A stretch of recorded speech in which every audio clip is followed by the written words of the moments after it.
now for our next news special report. And now we're peeling back the curtain on the Federal Reserve's latest move, or should I say, non-move.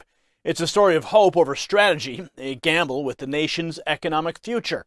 The Fed's recent pause on the interest rate hike has raised eyebrows and questions. Are they out of plans? Simply crossing their fingers and hoping for the best? Well, this isn't just about numbers on a chart, it's about the financial stability of our republic. You need to hear the full story because what happens next could impact every aspect of our economy, from your paycheck to your savings.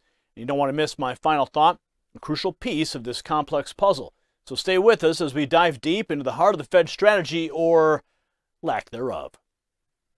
Now, before we explore the Federal Reserve's latest, a nod to our sponsors, akin to the Fed's role in our economy's stability.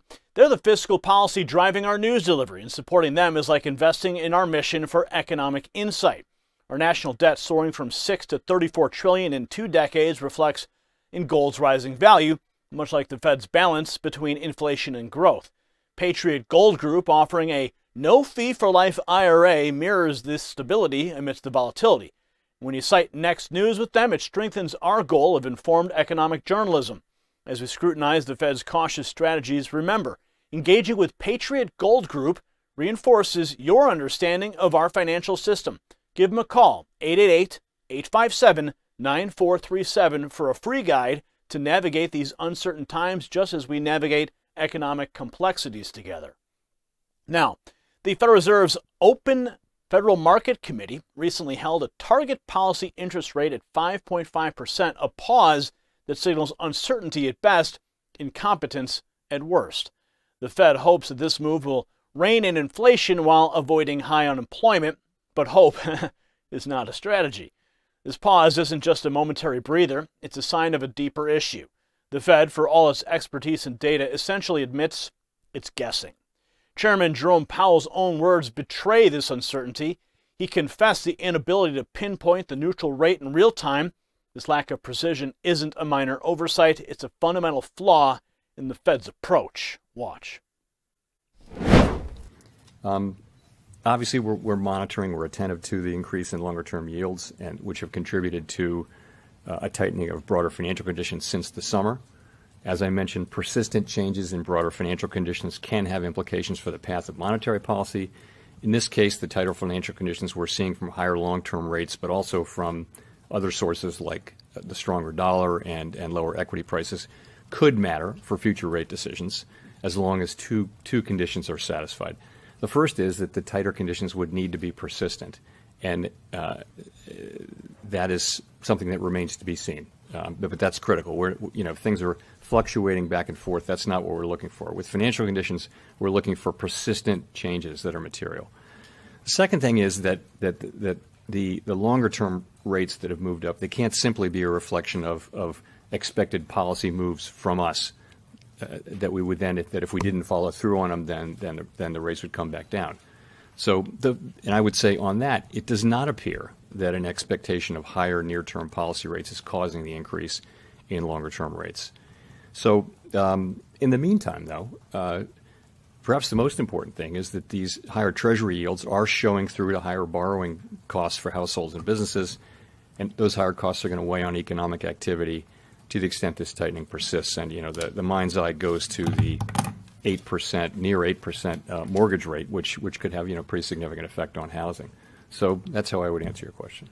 Just as a quick follow-on to be clear on this, in your opening statement and just now, you seem to imply that you are not yet confident that financial conditions are restrictive enough to finish the fight. Is that true? Yes, that's exactly right.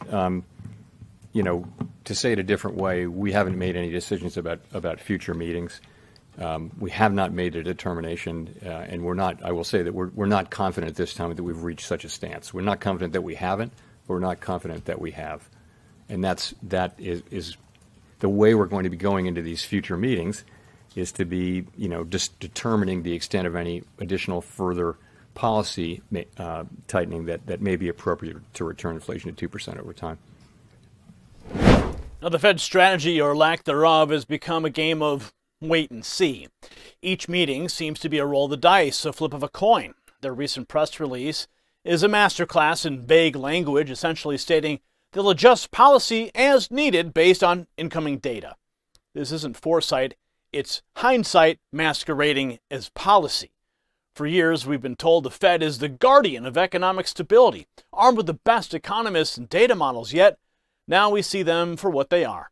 A group of individuals tinkering with knobs and levers, crossing their fingers, and hoping for the best. The Fed's inability to forecast accurately is well documented. Their track record is a series of missed signals and delayed reactions. From Chairman Bernanke's dismissal of the 2008 recession threat to Powell's misjudgment of 2021's price inflation, their predictions often miss the mark. This isn't just an academic exercise. These missteps have real-world consequences. And the Fed's indecision and lack of clarity affect everything from your mortgage rate to your grocery bill. Their current stance of cautious observation rather than proactive planning risks exacerbating these very issues. And it's not just economics at play. There's a political angle too. The myth of the Fed's independence is just that. It's a myth.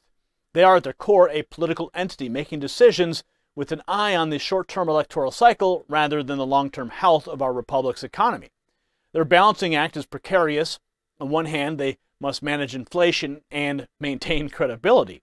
On the other, they can't allow unemployment to reach politically toxic levels, all this while ensuring the federal government has access to cheap debt. It's a tightrope walk with the nation's economy in the balance. And the Fed's short-term focus is at odds with the needs of the average American. There's little consideration for building a sound economy, fostering investment, or helping citizens save for retirement. It's all about keeping up appearances, tweaking policies month by month with no clear long-term vision. This strategy, or lack thereof, leaves us all in a state of uncertainty. When will the next rate hike come? Will there be a rate cut? These questions linger unanswered as the Fed plays its guessing game. In closing, let me remind you, if you found value in this report, tap subscribe. Your support allows us to keep bringing these critical insights to light, especially during times of economic uncertainty. So what does this mean for you and for us and for the American people? Well, it's more than just numbers and policies. It's about the security and stability of our economy, the economy of our republic.